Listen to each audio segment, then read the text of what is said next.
A radio announcer, caught in an unhappy marriage, turns to station engineer Vern Cummings for a dangerous scheme, and a pre-recorded station break is meant to provide the alibi.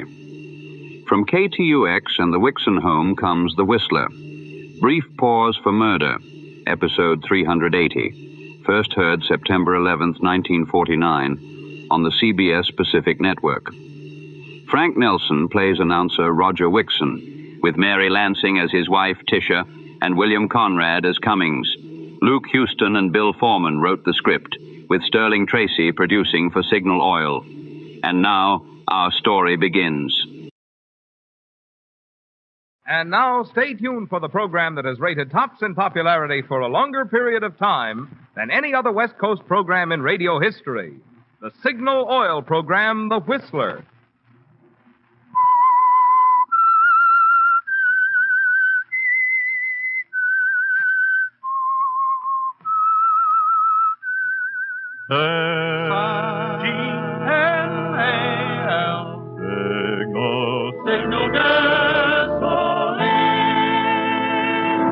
Signal, the famous Go Farther gasoline, invites you to sit back and enjoy another strange story by The Whistler. For extra driving pleasure, the signal to look for is the yellow and black circle sign that identifies Signal service stations from Canada to Mexico. And for Sunday evening listening pleasure, the signal to listen for is this whistle that identifies the Signal Oil program, The Whistler.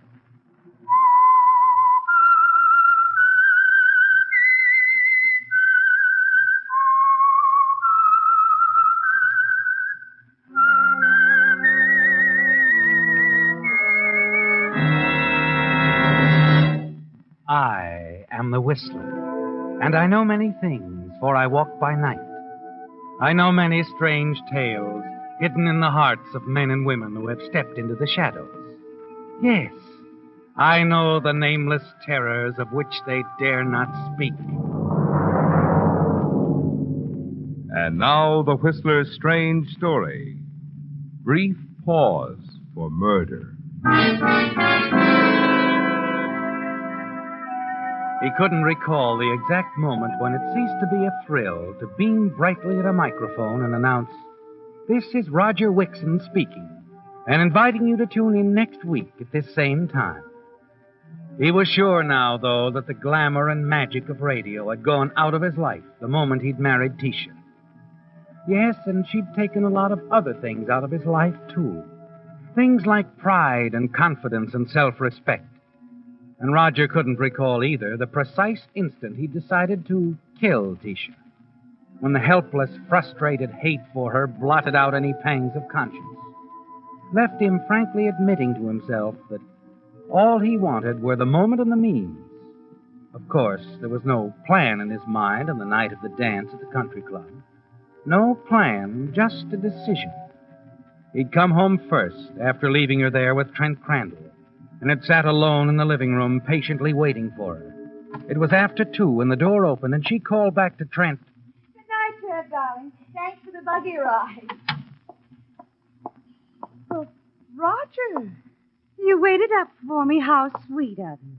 Not at all. I was just catching up on my reading here. Trent's new book.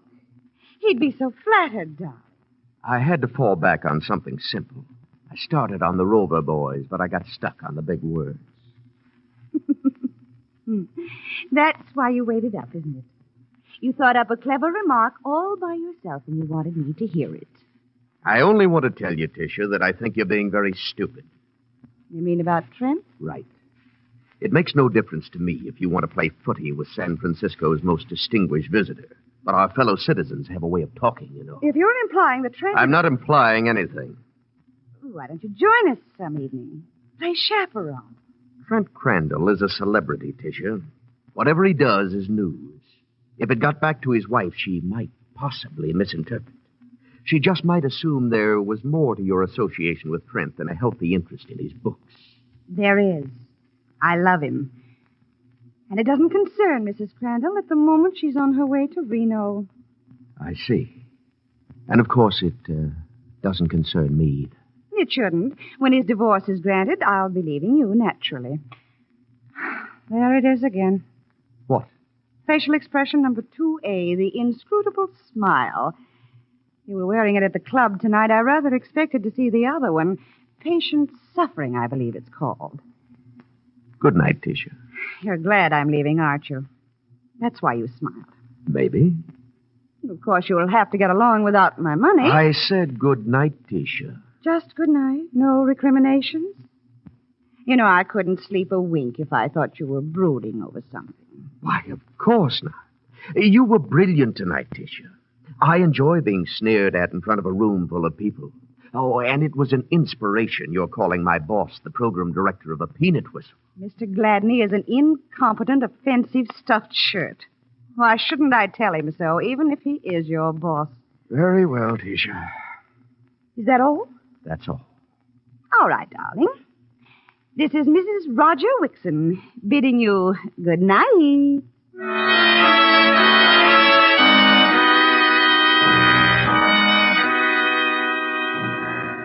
So Tisha leaves, and you sit alone in the living room thinking. You've discovered a very important thing, haven't you, Roger? The reason you'd given yourself for wanting to kill her is gone. She's going to leave you of her own accord and marry Trent Crandall. But it doesn't seem to make any difference, does it? Nothing matters, not even her money. You're going to kill her because you hate her. That's all the reason you need. But how, Roger? How? The next morning, shortly after you arrive at the station, you run into another announcer in the corridor. Jerry. How was the thing at the club? Oh, all right. I hated to miss it. That's funny. I thought I saw you there. Probably heard me. I had the dance remote last night from the Cedars. Oh, yeah, that's right. I heard you. We tuned in over at the club. Very simple. On the air from the Cedars, can't be at the club. At the club, can't be on the air from the Cedars. Conclusion, Jerry wasn't there. Guy can't be in two places at the same time. Get it? Yeah. Yeah, Jerry. I get it.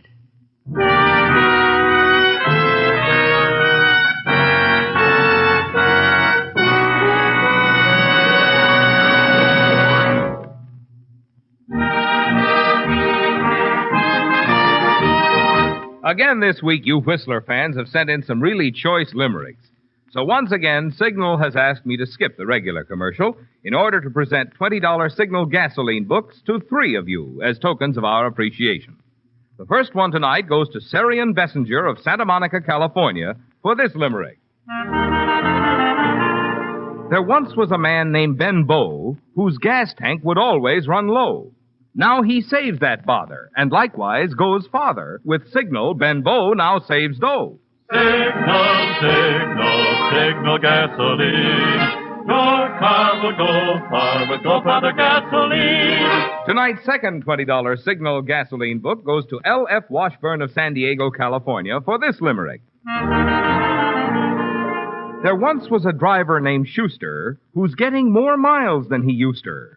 Since Signal he's tried, his car is his pride, and Schuster's a Signal gas booster. Signal, signal, signal gasoline. Your car will go far with Go Father gasoline. Tonight's third $20 Signal gasoline book goes to Mrs. James T. Blackistone of Laverne, California, for this limerick. There once was a trusty old steed who drank Signal gas with his feed. They thought it would kill him, but instead it did fill him with pep and astonishing speed. Signal, signal, signal gasoline. Your car will go far with Go Father gasoline. Well, that's all we have time for tonight, friends. But our thanks to all of you who sent in limericks. Listen for more Lucky Limericks next Sunday.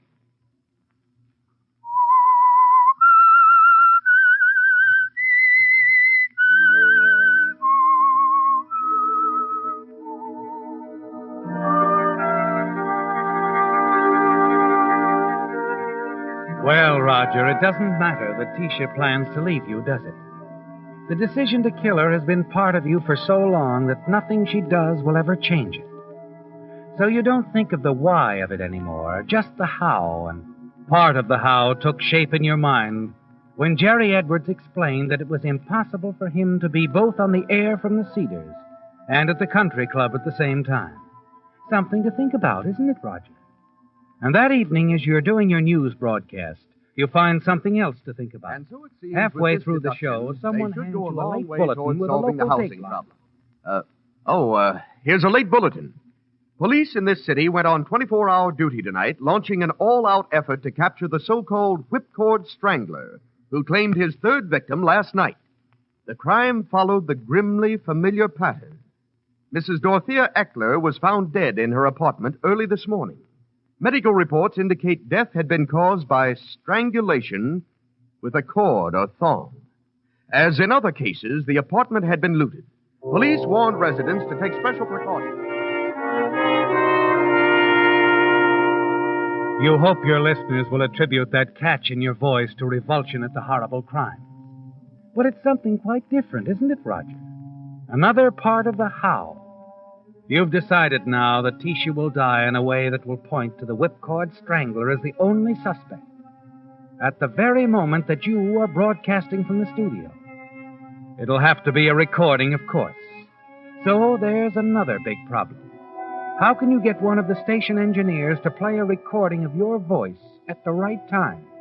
And to keep his mouth shut no matter what happens? That stops you, doesn't it, Roger? For 3 more days it stops you.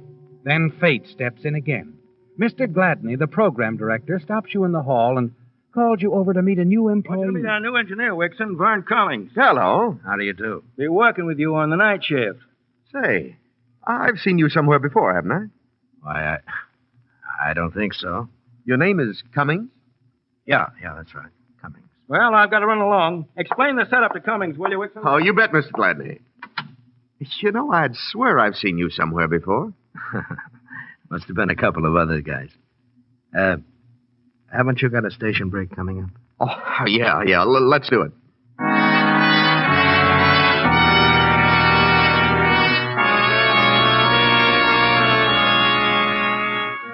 As you give the station's call letters and the time signal, you watch the new engineer through the glass of the control room. Try to imagine what he'd look like without the mustache, with a face a little less drawn, and then something clicks. You do know him. 6 years ago at another small radio station in the Midwest. You cut off your mic, and the smooth voice of the network announcer booms from a loudspeaker over your head, introducing a program of dinner music. When you re-enter the control room, Cummings is showing elaborate interest in the dials on the instrument panel before him. Say, Cummings. Yeah. I'm sure we've met before. I don't know. There are lots of faces like mine. Not exactly like it. What's that? You just might be a guy I used to know back in Kansas City. Worked at the same station. Look, I tell you, you're wrong. Why don't you let it go at that? Cut the speaker, will you? I can't hear myself think. What? Cut it down. That's better. Look, Wickson, I'm new here, and I don't want to be rude, but I've got to study this panel layout. Now, do you mind? Oh, sure. I'm sorry, Cummings. I didn't mean to bother you, but you look just like a guy I used to work with in Kansas City 6 years ago. Only his name was, Spore. Vern Spore. My name's right up there on my license. You see right up there? Why don't you take a look? Vern Cummings. Vern Spore. You know, you and this guy could have been brothers. Well, okay, I guess I'll write to the boys back at the station in Kansas City and ask if they know what became of Vern. Wickson. Huh? Wait a minute. Okay, Wickson, you win. I'd like to talk to you. Sure. Look, you were always a pretty good guy. How about forgetting you ever knew me, huh? I don't see why not. After all, it's your business. You probably heard about that jam I got into. It was after you left. What happened? Well, I needed some dough, and there was some beat-up equipment around the station. I figured the stuff would be good for a few bucks, and I made a deal with the guy. We got caught. Well, that was tough. Year in the clink. I had to change my name when I got out. What about the license? A friend of mine fixed it up. I see. You, won't say anything. Why should I? Thanks, Wickson. Gosh, when you walked in tonight, I thought I'd die. If Gladney ever found out about my record... Sure. And if there's anything I can ever do... Sure, Vern. Don't worry. I'll call on you.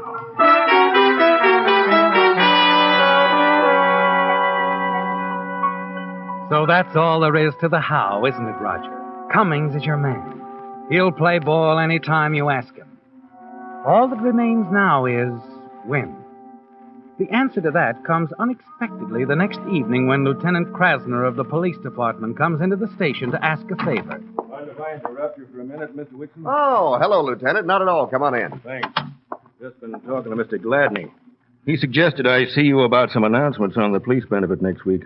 Thought maybe you'd do them for us. Why, sure. Be glad to. When do you want them to start? Tonight, if you can. Let's see. I've got them right here. Tonight, huh? It's pretty short notice. The schedule's pretty full. Here they are. Yeah, I know we're throwing you a curve, but as you probably see by the papers, we've been a little busy these days. Oh, you mean the Strangler? Yeah, it's been pretty rough. Pretty rough guy. You're not telling us anything. Oh, your wife home alone while you're working here? Yes. Tell her to keep the windows locked. That's the way the guy gets in. You mean you think Nobody knows where he'll strike next. And it doesn't pay to take chances. Got any leads? A few. I got a hunch or two. I think we'll get him. I hope so. Yeah. What about the announcement? Well, let me check the schedule. Here we are. First time we can give you is the station break at 10 tomorrow night. Is that soon enough? Yeah, I guess it'll have to be. You'll do it yourself? Yes, it'll be on my shift. Thanks a lot, Wickson. I'll tell the boys at headquarters. We'll be listening.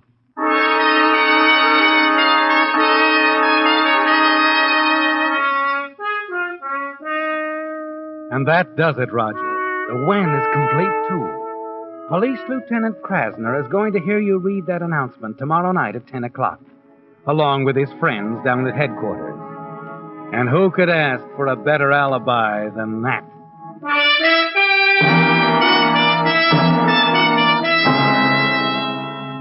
Late that night, when you and Vern Cummings are alone at the station, you walk to the control room. He's turned off the annoying loudspeaker as usual when the boss isn't around, and he glances occasionally at the dancing needle on the volume indicator to assure himself that the network program is going out to the listeners. How'd I sound on the 9 o'clock news, Vern? Okay, why? Well, did you notice anything different in my voice? What? Be frank. I tried to give it something special tonight. How'd it sound?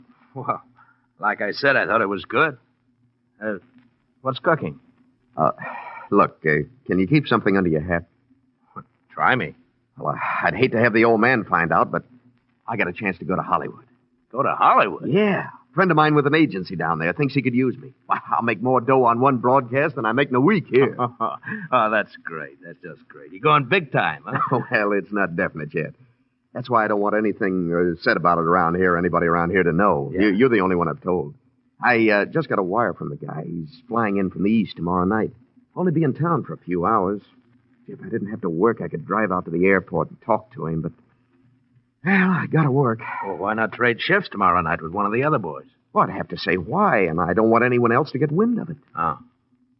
Want the guy come up here, drive in from the airport? Oh, you don't ask guys like that to drive in from airports. No, I guess I'm sunk. After all, you can't be in two places at once. It's pretty important you meet this guy, huh? Oh, sure. Might be big time. And... Oh, forget it. No, wait a minute. What time's he get in? Well, his plane arrives at 9:55. 9:55. Mm-hmm. Let's see. 9:45, we got a band on the net from Hollywood. 10, we take Murder Manor from New York. Yeah, but there's a station break at 10 and that police announcement and the time signal. I'm sunk because I got to be in front of the mic for 30 seconds. What are you talking about? Let's record it. Huh? Sure, we can do it tonight, right here in the studio. You give the call letters, the time signal, your announcement. I'll play the record for you tomorrow night at 10. That means that you can leave here at 9:45 and you won't have to be back until the 10:30 break. It gives you 45 minutes. What do you think it'd work? Well, why not? Yeah, but suppose Gladney finds out I left the station. I'd get canned. How's he going to find out? We'll be alone here, and after I play the record, I'll destroy it. Vern, you're a genius.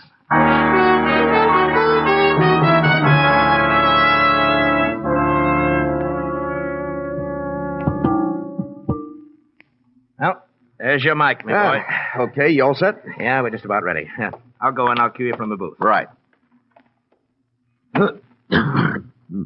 Froggy. This is KTUX. It's 20 seconds before 10 p.m. Friends, here's a chance for you to show your appreciation. Raj. Huh? Hold it a minute, will you? What's the matter? Look, I just got an idea. Why don't you start over and purposely make a mistake and then correct it? Make a mistake? Why? Well, it's simple. You give the wrong time and then correct yourself, it'll sound more like than ever that you were actually here in the studio, you see? Nobody would ever dream it was a record. That's a good idea. Okay, let's try it. All right, watch me for cue now. This is KTUX. 20 seconds before 9 p.m. Correction, 10 p.m. Friends, here's a chance for you to show your appreciation for the men who protect your homes and your loved ones 24 hours a day, year in.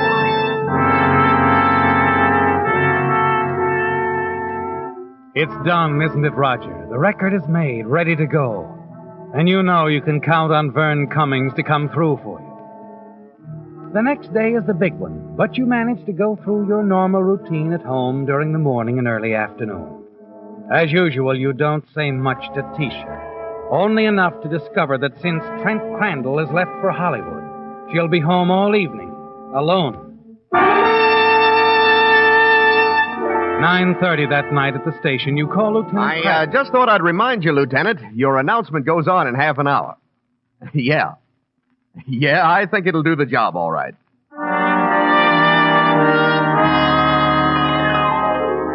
At 9:45, you give the station call letters and start out of the studio. Okay, I'll see you before 10:30, Vern.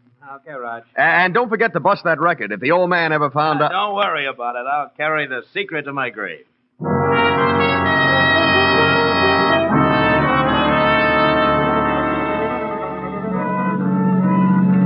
You're careful to take the back streets home, keeping well within the speed limit. There's only one person in the world who'll know you're going to be in two places at the same time tonight. And you know Vern Cummings won't talk, no matter what he suspects. It wouldn't be healthy for a man with a prison record to expose himself to suspicion as a possible accomplice. 10 minutes later, you've left your car in an alley and walk up to the back door of your apartment. You reach into your coat pocket. Yes, the leather thong is still there.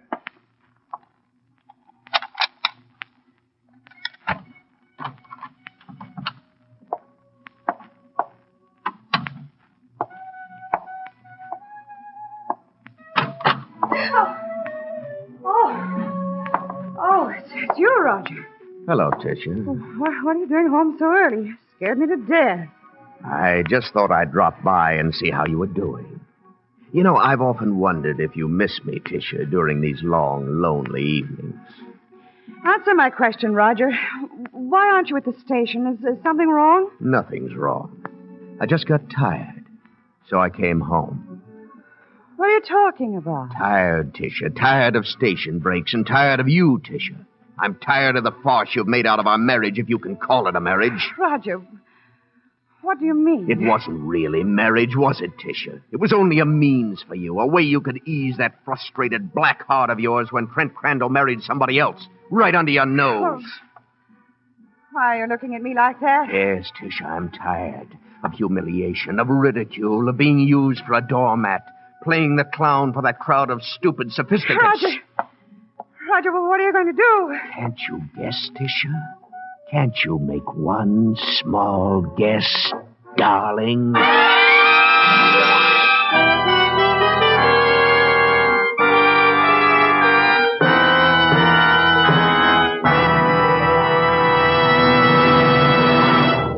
If you've done any mountain driving during the recent warm spell, you've no doubt seen a lot of cars that had overheated and were stopped to cool off. When this happens, most drivers worry principally about the water that has boiled out of their radiators. What they should worry about is the oil in their expensive engines. The reason: many motor oils break down under extreme heat and form harmful gum, varnish, and carbon. Fortunately, however, this type of damage is something you won't ever have to worry about if your motor is protected by Signal Premium Compounded Motor Oil. That's because, in addition to its 100% pure paraffin base, Signal Premium is fortified with scientific compounds that do important things for your motor, which oil alone cannot do. For instance, the oxidation inhibitor in Signal Premium compounded motor oil specifically prevents the formation of gum and varnish. The detergent compound actually removes harmful carbon. And the viscosity index protector preserves Signal's Premium's rich body even when the temperature goes up, up, up. In other words, Signal Premium does a lot more than just lubricate. So if you want to keep repairs down and performance up, remember to make your next oil change a change to Signal Premium compounded motor oil. Remember where to get it at Signal service stations. Well, Roger, it's over now, isn't it? Tisha is dead and you're free.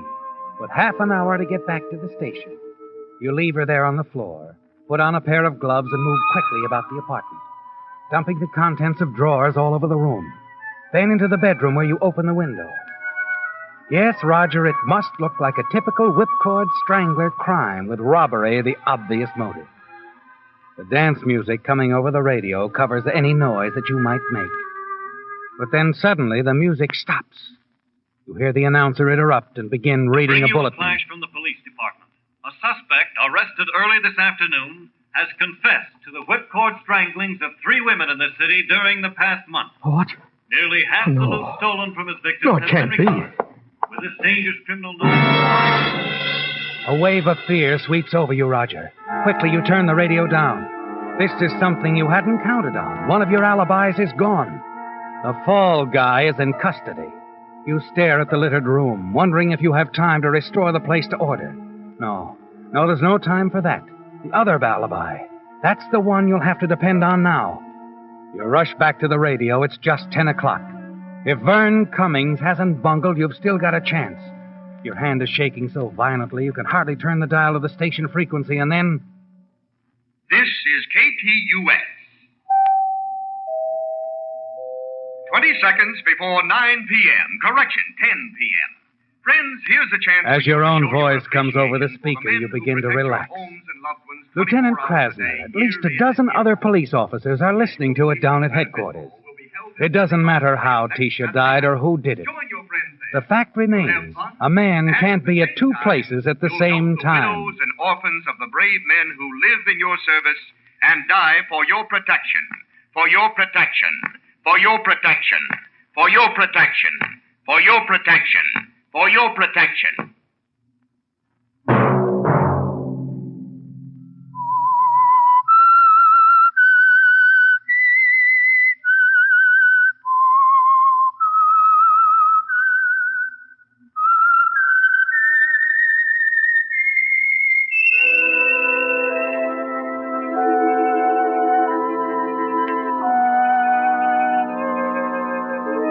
Let that whistle be your signal for the Signal Oil program, The Whistler, each Sunday night at this same time. Brought to you by the Signal Oil Company, marketers of Signal gasoline and motor oil and fine quality automotive accessories. Remember, if you would like the fun of having your friends hear a limerick of yours on The Whistler, the address to which to send it is Signal Oil Company, Los Angeles 55, California. All limericks become the property of Signal Oil Company. Those selected for use on The Whistler will be chosen by our advertising representatives on the basis of humor, suitability, and originality. So, of course, they must be your own composition.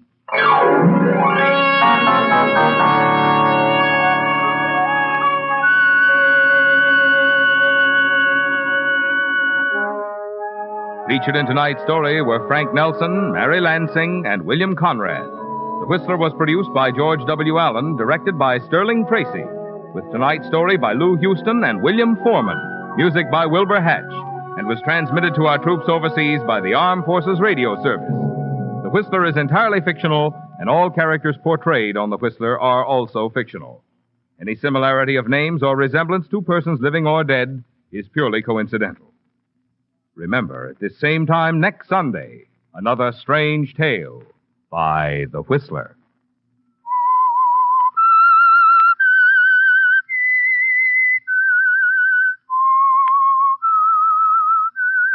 S-G-N-A-L. Signal gasoline. Marvin Miller speaking. This is CBS, the Columbia Broadcasting System. That was The Whistler with brief pause for murder. Good night from another memorable stop along radio's suspenseful byways. Follow old-time radio classics for more landmark broadcasts from radio's golden age.